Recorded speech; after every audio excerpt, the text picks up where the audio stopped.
So, yesterday we left off at the wholesome sense sphere karma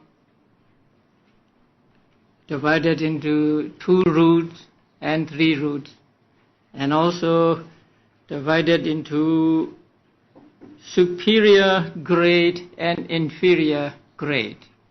So now you know how to do a superior grade 3 root wholesome karma. So 3 root means non-attachment, non-hate, and non-delusion or wisdom. So when an act of merit is accompanied by these 3 roots, then it is called 3 root kusala.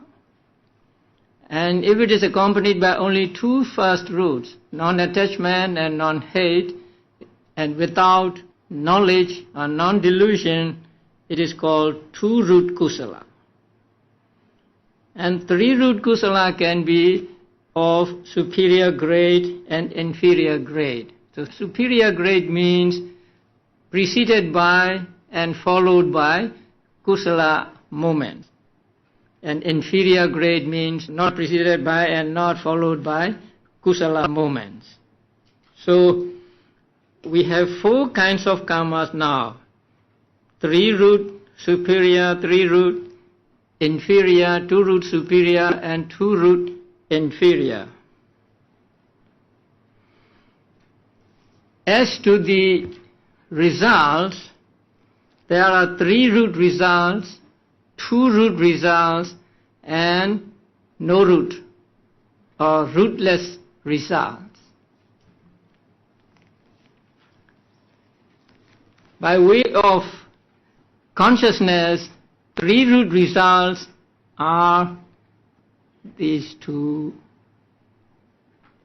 The first and second karma vajra vipaka, and 5th and 6th karma vajra vipaka. So they are accompanied by 3 roots. And 3rd and 4th karma vajra vipaka are accompanied by 2 roots, and then 7th and 8th also are accompanied by 2 roots. So when we say 3 root result, we mean one of the 4, 1, 2, and 5, 6. And when we say 2 root results, we mean 3, 4, and 7, 8. And rootless results are the 8 resultant consciousness among the 18 rootless chetas.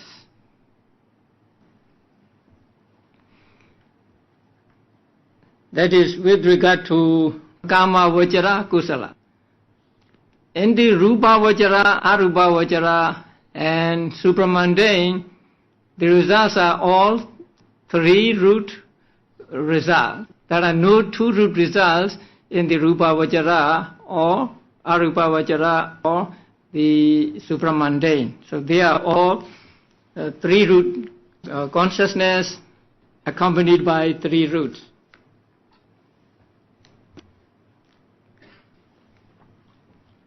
Please turn to page 212.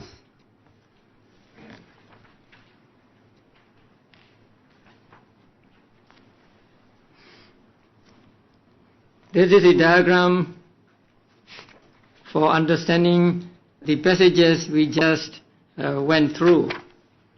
Number 1, 11 unwholesome karma, except restlessness or the last one. So at rebirth, it gives unwholesome resultant investigation accompanied by equanimity, that is 1 there, in the 4 woeful states. So let us see, the first column is just numbers 1, 2, 3, 4, 5, and the second column is the karmas, and the third column is at rebirth, and 4th column during life, and the 5th column where the results are produced. And then the others are the results that are produced. So the 11 unwholesome karma except restlessness produce a result that is unwholesome result in investigation accompanied by equanimity, that one, in 4 woeful states at rebirth. But during life, all 12 unwholesome karmas give results in both kamavachara and rupavachara. When they give results in kamavachara, they give the 7 unwholesome resultants in the 18 ahituka or rootless chetas. And when they give results in the fine material sphere or rupavachara, only 4, because there are no nose, tongue and body consciousness in Brahmas.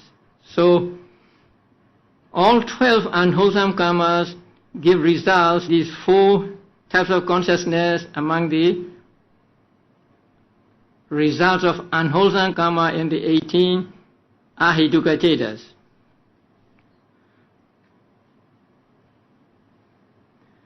Now 3-root superior wholesome.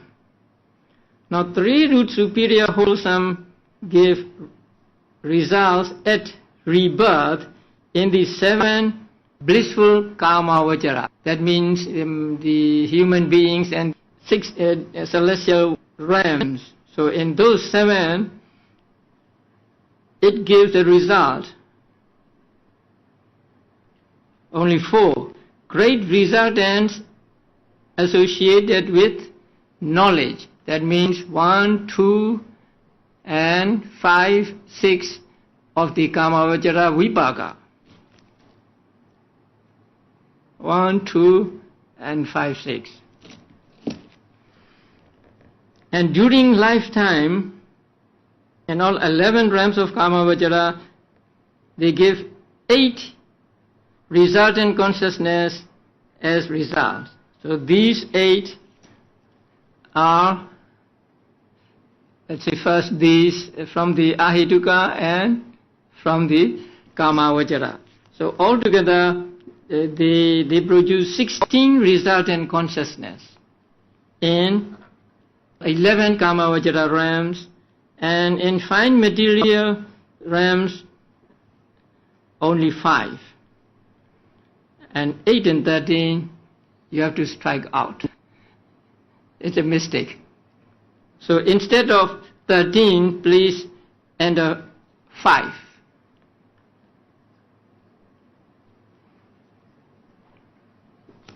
The kamavachara vipakas arise only in kamavachara world and not in rupavachara.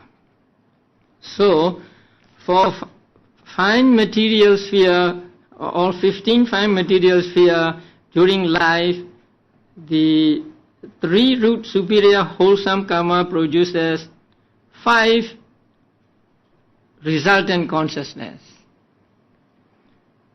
8 minus 3. Again, nose, tongue and body are missing. So it should read 5 and then blank and 5. Now that is 3-root superior. 3-root inferior and 2-root superior are put together here because they produce the same results. So 3-root inferior and 2-root superior wholesome karma produces at rebirth in the 7 kamavachara blissful states. How many? 4. Great resultants dissociated from knowledge. That means 3, 4 and 7, 8. So only 4 at rebirth. And during lifetime, in all 11 Kama Vajra realms, 8 plus 4. Again, 3, 4 and 7, 8. Altogether 12. For fine material sphere, 15 fine material sphere, 5. Again, no 4. And 9 should be 5. So here, 5 blank blank 5. So now you see 3 root inferior and 2 root superior cannot produce great resultants associated with knowledge. That means they cannot give 3 root result. That is why it is important when we do meritorious deed to make it 3 root superior if we want to get the best results.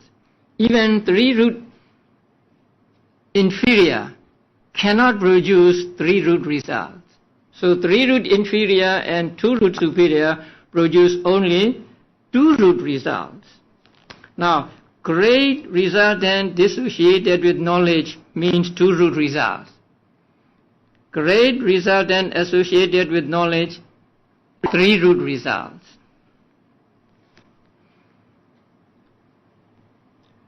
And then 2 root inferior. So 2 root inferior add rebirth to human and gods, Chatu Maharajika realm only. So in these 2 realms, they produce only one at rebirth, and that is wholesome resultant investigation accompanied by equanimity. This one. And in all 11 Kamavajara realms, during life, they produce all 8 ahituka results. So they cannot produce even 2 root results. Because they are 2 root inferior, they have no power to produce 2 root results. So there are only rootless results for them. And for fine material sphere, again, only 5.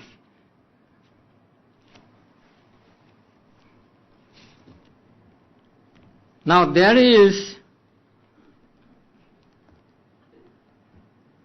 an opinion said to be belonging to some teachers. And according to them, asankharika, unprompted, asankharika karma does not produce sasankharika result, and sasankharika karma does not produce asankharika results. So according to them, the cause and effect, the karma and its results must be identical regarding being prompted or unprompted. So unprompted karma does not produce prompted resultants, and prompted karma does not produce unprompted result. So in that case, we have to modify what we have studied. And these teachers are here in the notes mentioned as first, the view on resultant stated in section 29 was advanced by the ancient master Tipitaka Chulanaga Thera, and is the prevalent opinion among teachers of the Abhidhamma. So this is a common opinion of teachers of Abhidhamma at that time. And the Chulanaga Thera was a famous Abhidhamma teacher at that time. In section 30, the author states an alternative view held by the teachers of the school of Maha Dhammarakkhita Thera, an Abhidhamma master at the ancient Moravabi monastery in Sri Lanka. So according to that scholar, the unprompted karma does not produce prompted resultants and so on. Because his opinion was that the image of your face on the mirror must be exactly the same as your face. So they must produce the exact equivalent or express image of themselves. And so asankhara, unprompted karma produces unprompted, and prompted karma produces prompted results. So their opinion is given in table 5.5 on page 216. So first superior and first inferior two, they are unprompted. And then second superior and second inferior, they are prompted. So two are unprompted and the next two are prompted. The same with third superior and third inferior are unprompted. Fourth superior and fourth inferior are prompted. Five superior and five inferior are unprompted, and six superior and inferior are prompted. Seven superior and inferior are unprompted, and eight superior and inferior are prompted. So first superior gives a rebirth resultant as three roots. And during life, rootless resultants all 8, and with roots, that is according to general view 1 to 8, and according to alternative view 1, 3, 5, 7 only. Because 1 is unprompted, 3 unprompted, 5 unprompted, and 7 unprompted. So according to the general view, the result would be all 1 to 8. But according to alternative view, they are 1, 3, 5, and 7.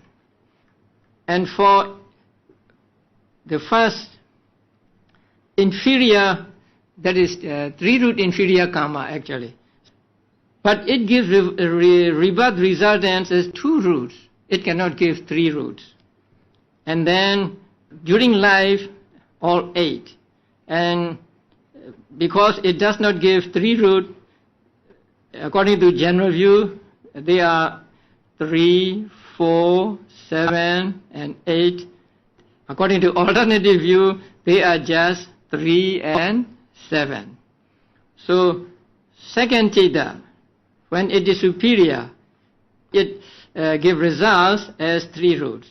And then during life, all 8 rootless resultant consciousness, and then karma vajra result also 1 to 8. And then since they are prompted, then according to alternative view, 2, 4, 6, and 8. And that second Cheda, which is inferior, give only 2 root results as a rebirth. And during life, all 8 rootless resultants, and according to general view, karma vajra sopana vipaka 3, 4, 7, and 8.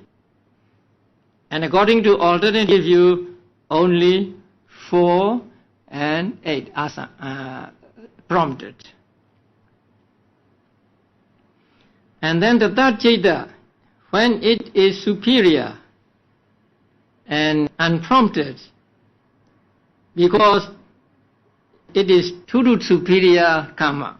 So at rebirth, it gives only 2-root resultant. And then during life, all 8 rootless resultants, and then the karma vajra sopana resultants, according to general view, again 3, 4, 7, 8. And according to alternative view, only 3 and 7, because they must be unprompted. And then the third inferior, it is 2-root inferior karma. So it gives only rootless result. Rootless result means just 1. This one. And then during lifetime give all 8 rootless resultants, but no Kamavajara Sobhana resultants, according to general view and also according to alternative view.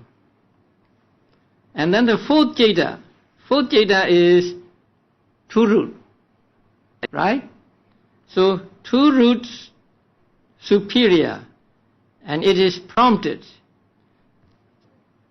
Since it is two root superior, it gives two root result at rebirth, and during lifetime all 8 rootless resultants. As to the Kamavajara, it gives 3, 4, 7 and 8, which are prompted, and let me see, 3, 4, 7, 8.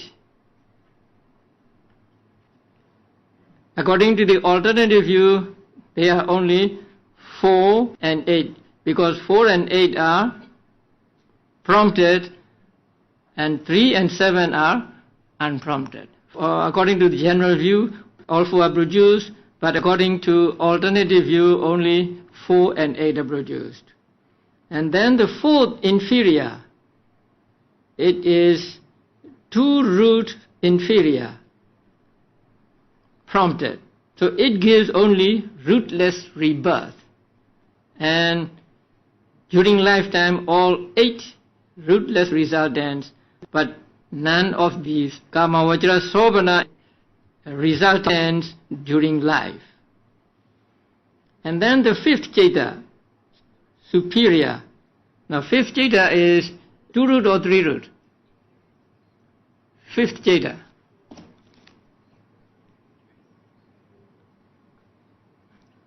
Two root or 3 root? 3 roots, right? So it is 3 root superior. Since it is 3 root superior, it gives 3 root rebirth resultant. And then all 8 rootless resultants, and also 1 to 8 Kamavajara Sobhana resultants according to general view, and 1, 3, 5, 7 of the Kamavajara Sobhana resultants according to alternative view. Again, fifth, inferior. Since it is inferior, it produces only 2 root rebirth, and during lifetime all 8 rootless resultants, and then according to general view 3, 4, 7, 8 of the Kamavajara Sobhana resultants, and 3, 7 of the 2 root. So 2 root superior, and the 8 is the prompted. So since it is 2 root superior, it can give only 2 root rebirth resultant.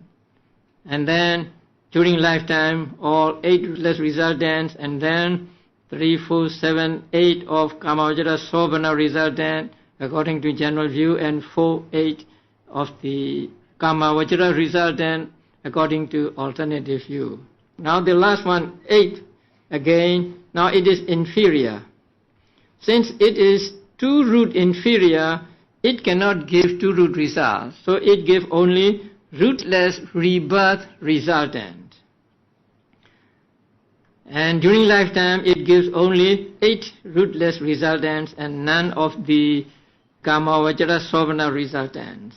So this table shows in detail the results of all 8 Kamavajara Kusala divided into superior and inferior, and also prompted and unprompted, and also according to general view and according to alternative view. That means alternative view is upheld by just some teachers only, and they are not well accepted by all teachers. Now the name of that teacher who held the alternative view is here given as Dhamma Rakhita Thera. And there is an end note number 4. So when we look at the end road number 4 of the 5th chapter on page 373, it says, see Atta Salini, page 267 to 288, and Expositor, pages 257 to 279. Atta Salini is the commentary of the first book of Abhidhamma, and Expositor is the English translation of that commentary. So these two are actually the same. But when I look in the Atta Salini, the name of the teacher is different. So there, the name of the teacher is given as Mahadatta, Mahadatta,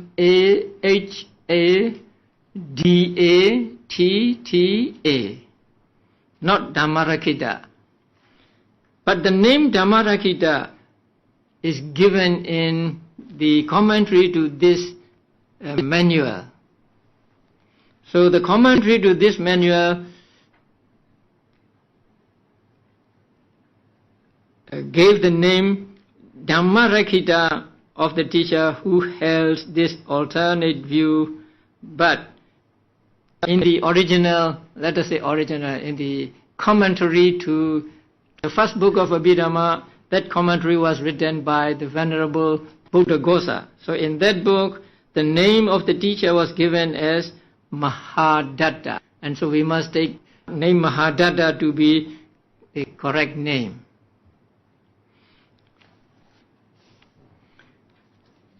So this is the akusala, kama vajara kusala,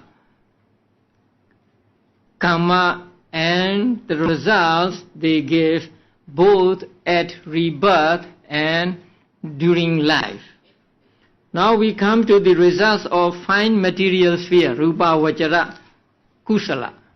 Now rupa vajara kusala are 5, and they are first jhana, second jhana, third jhana, fourth jhana, fifth jhana, wholesome chetas. So first jhana, second jhana, third jhana, fourth jhana, fifth jhana, wholesome chetas.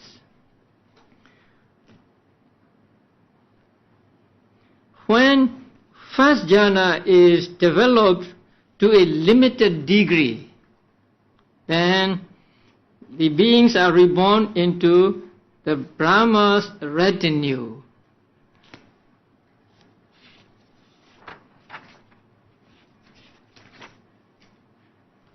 Okay, you go back to page 213. Now, first jhana developed to a limited degree. Inferior means developed to a limited degree, and medium means developed in a medium degree, and superior means developed in a superior degree. So the first jhana can be developed into 3 levels, say inferior or limited degree or medium degree and superior degree. The limited degree means the person just gets the jhana and he does not, or he is not very familiar with that jhana. He just got the jhana and then he may let it off. So that kind of development is called develop to a limited degree. So medium degree means he enters into the jhana again and again after he first attains the jhana. But he is not very familiar, not exceptionally familiar with the jhana. The third one is the one who is exceptionally familiar with the jhana. That means he can get into the jhana whenever he likes, and he can be in the jhana for as long as he likes. He can get out of the jhana at any time he likes, and then he can get into the jhanas again and again. And so he is the most familiar with the jhana. So there are 3 levels of development of each jhana. So when the first jhana is developed to a limited degree, then that person after death is reborn in the Brahma's retinue, the first of the three first jhana realms. And the rebirth consciousness that arises there is first jhana resultant. And when it is developed to a medium degree, he is reborn in Brahma's ministers, the second of the three first jhana realms. But the resultant consciousness is the same, first jhana resultant. And when the first jhana is developed to a superior degree, then the person is reborn in the Mahabrahmas of the first jhana plane, and again the rebirth consciousness is just first jhana consciousness. Then the second jhana, three more modes of development of second jhana. So when second jhana is developed to a limited degree, then the person is reborn in minor lustre, and the resultant consciousness is second jhana resultant consciousness. When the second jhana is developed to a medium degree, then he is reborn in infinite lustre and with the same jhana resultant. And when it is developed to superior degree, then he is reborn in radiant lustre realm, and again the resultant consciousness is the same second jhana resultant. And then third jhana.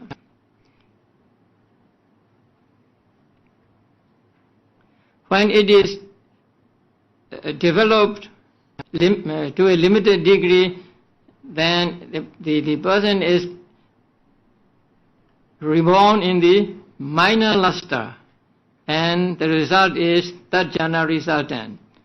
And when it is developed in a medium degree, then infinite lustre, the same, and the third jhana with third jhana resultant. And when it is developed to superior degree, again in the radiant lustre he is reborn, and his rebirth consciousness is the third jhana resultant consciousness.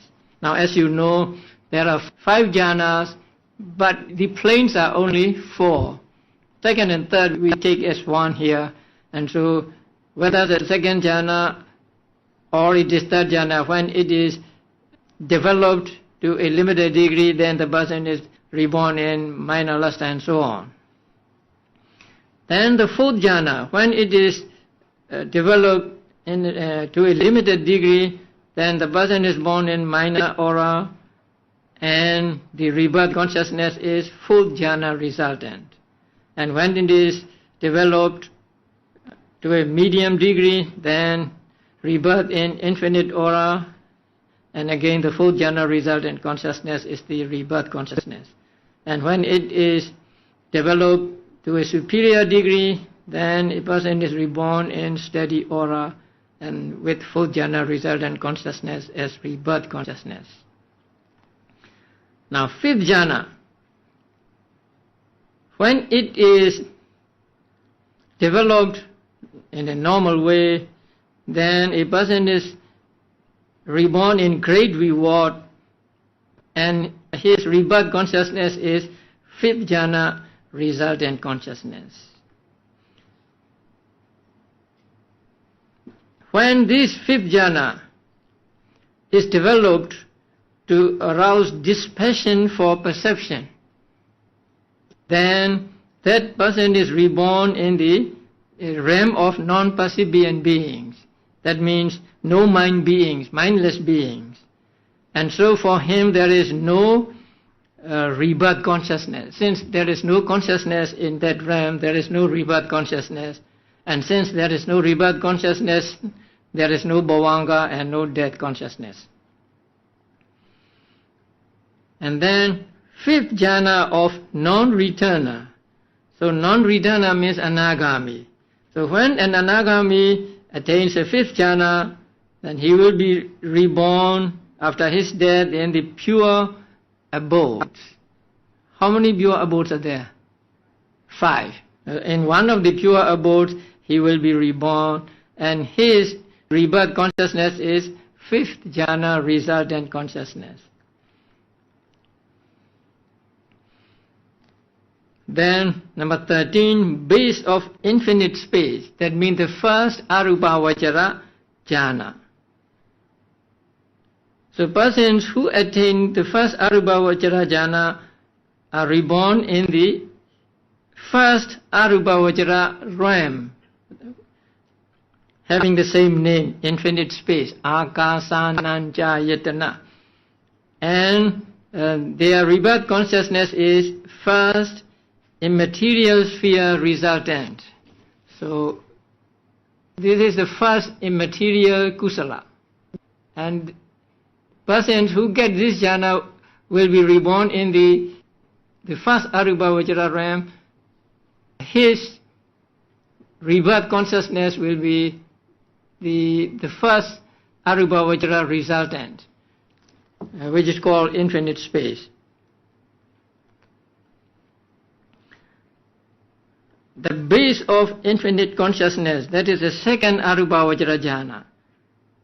So those who attain the second arupavachara jhana will be reborn in the infinite consciousness realm. That means second arupavachara realm, and their rebirth consciousness is second arupavachara resultant. The next is base of nothingness. That means the third arupavachara jhana. So those who get third arupavachara jhanas will be reborn in the realm called nothingness. But do not misunderstand this word nothingness here. Nothingness here means nothingness of the first arupavachara jhana consciousness, not nothingness of everything. So this third arupavachara jhana can take that absence of first arupavachara jhana or nothingness of first arupavachara jhana as object of his meditation. So when he gets this jhana, then he will be reborn in the corresponding arupavachara realm, and his rebirth consciousness is third arupavachara resultant. And the 16th, the last one, is called base of neither perception nor non-perception. This is the fourth arupavachara jhana, the name of the fourth arupavachara jhana. So when a person gets this jhana, then he will be reborn in the realm called by the same name, neither perception nor non-perception. That means in the fourth arupavachara jhana realm, and his rebirth consciousness will be fourth arupavachara jhana resultant. So since you know that in one life, rebirth consciousness, bhavanga consciousness and death consciousness are the same, the identical one. So when we say a type of consciousness is rebirth consciousness, we also mean that it is also the bhavanga consciousness and death consciousness. So that means, let us say, for the first jhana attainer. So first jhana attainer dies here, and then he is reborn in the Brahma retinue, and his rebirth consciousness is first jhana resultant. Then all through his life as a Brahma, the bhavanga moments will arise, and all the bhavanga moments are also first jhana resultant. And then at the end of life he will die, and when he dies, he will die with the same first jhana resultant consciousness. So the first jhana resultant consciousness will function for him as rebirth, bhavanga and death consciousnesses.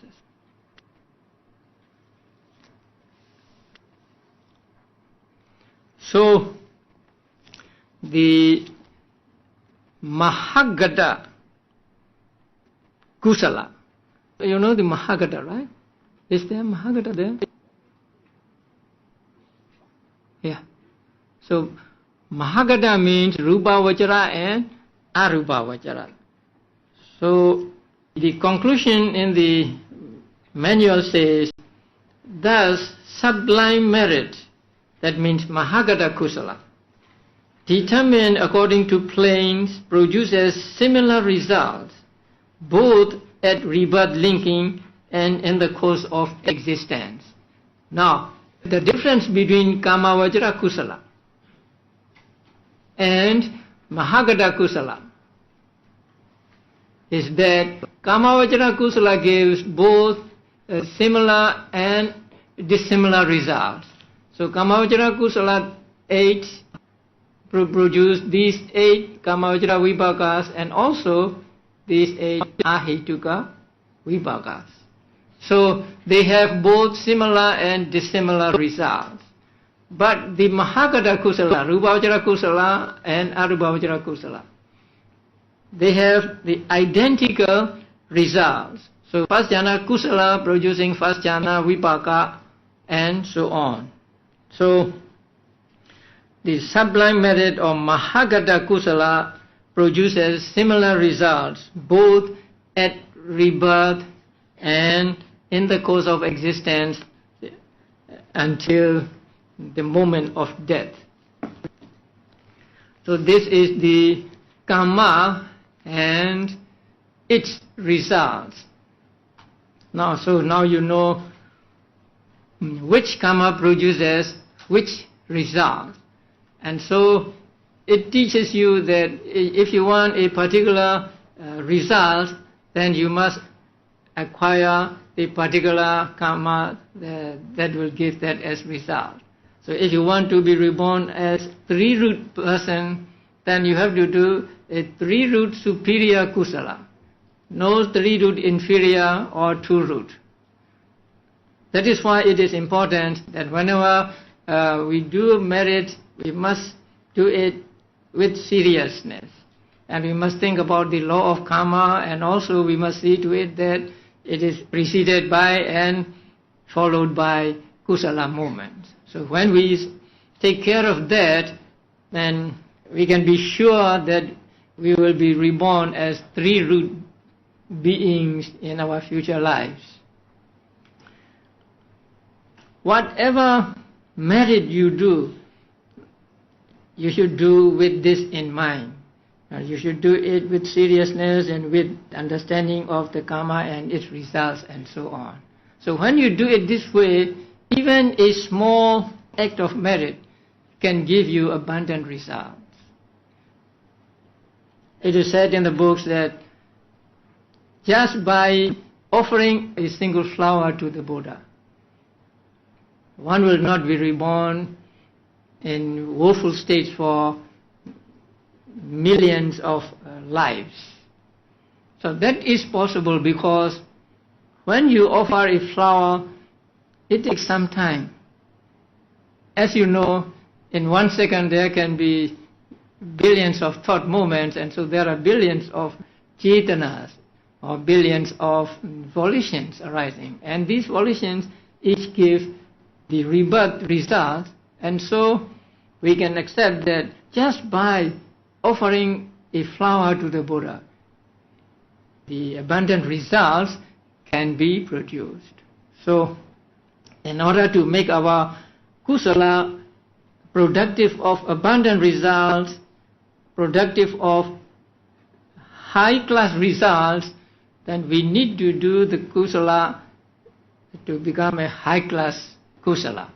So high-class kusala means 3-root superior. So no 3-root inferior, no 2-root, just 3-root superior. So please keep it in mind, and whenever you do merit, try to make it a 3-root superior. I think from now on, your way of doing merit will change. You will not do merit carelessly or superficially. So whatever you do with seriousness and try to make it 3-root superior. So that is for Kama Vajra. Okay, now we come to the last moments of our lives. The process of death and rebirth. Now, it is also very important to understand correctly and clearly the process of death and rebirth, because many people do not really correctly understand, and so make mistakes in talking about them or in writing about them.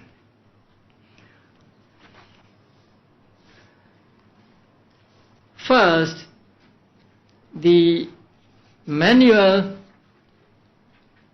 gives us 4 modes of death. 4 kinds of death, let us call. So on page 220 you will find that. That is through the expiration of the lifespan. Death through the expiration of lifespan. And 2 is death through the expiration of the productive karmic force. And number 3 is death through the simultaneous expiration of both lifespan and karmic force. And then number 4 is death through the intervention of a destructive karma. So there are 4 kinds of death mentioned in this manual. Now, what is death?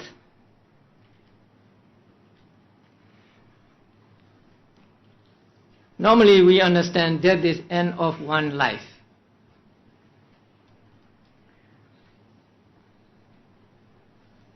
We have what is called life faculty.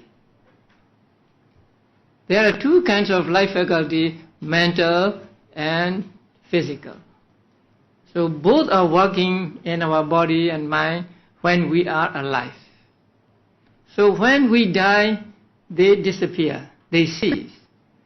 So death is defined as the cutting off of life faculty that belongs to one life. Now there are other kinds of death also. Momentary death. Now momentary death means every moment we are dying. Don't be afraid. Every moment we are being reborn and we die, and we reborn and die, reborn and die.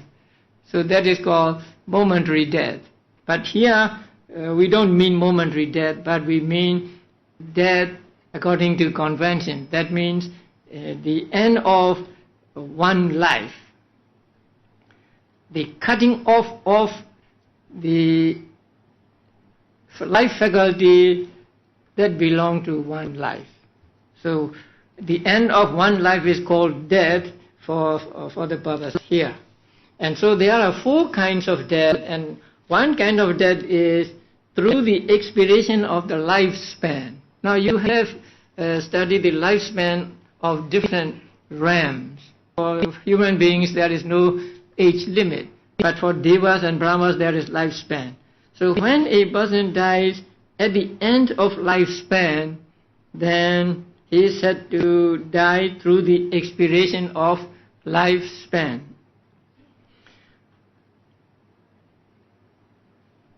So here it is said, in the human realm too, this should be understood as death in advanced old age due to natural causes. So if you die at about age 80, 90 or 100, that may be the death through the expiration of lifespan. The second is through the expiration of the productive karmic force. Although we are born as human beings and this lifespan of human being is supposed to be about 100 years, people die young. At 10, 20, 30 also people die. So why? Because although their lifespan is, say, 80, 90 or 100, their karma generating rebirth is weak. So the rebirth producing karma is so weak that it cannot give you a long life. I will not say you. So it cannot give a person a long life. So he dies young. So when a person he dies young at the age of 20, 30, 40, then we say he dies through the expiration of productive karmic force. His karma is exhausted, so his karma no longer maintains his life, so he dies. And the third one is through the expiration of both lifespan and karmic force. So that means a person dies at age 90, 100, and his karma is also able to give him a life of just that length. So when a person dies in that way, he is said to die through the expiration of both lifespan and karmic force.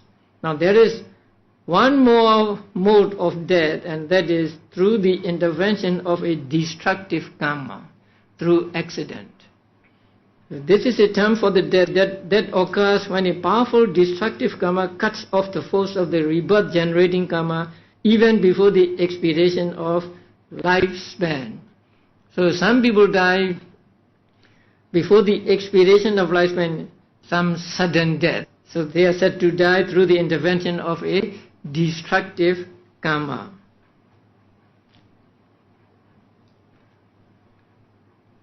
It is said that Devadatta was swallowed up by the earth, and so he went to Avijji hell. And he did 2 of the 5 heinous crimes, wounding the Buddha and causing a division in the Sangha. So that wounding the Buddha and causing the division in the Sangha is here a destructive karma. So because of that destructive karma, his life is cut short and he was swallowed by the earth. Now the first 3 types of death are known as timely death, kala marana, and the last as untimely death, akala marana. So death at a proper time and death at an improper time. An oil lamp, for example, may be extinguished due to the exhaustion of the wick or the exhaustion of the oil, or the simultaneous exhaustion of both wick and oil, or for some extraneous cause like a gust of wind. So when a lamp goes out as because of the gust of wind, then its death is caused by destructive karma or something like that. So this is an example to remember these 4 kinds of death. So exhaustion of the wick, exhaustion of the oil, exhaustion of both, and then going out through due to a gust of wind. So with one of these, everybody has to face. So at the end of our lives, we will come to death, and we will come to death for one of these reasons. And what happens when a person is about to die is explained in the following passages. So we will have a break now.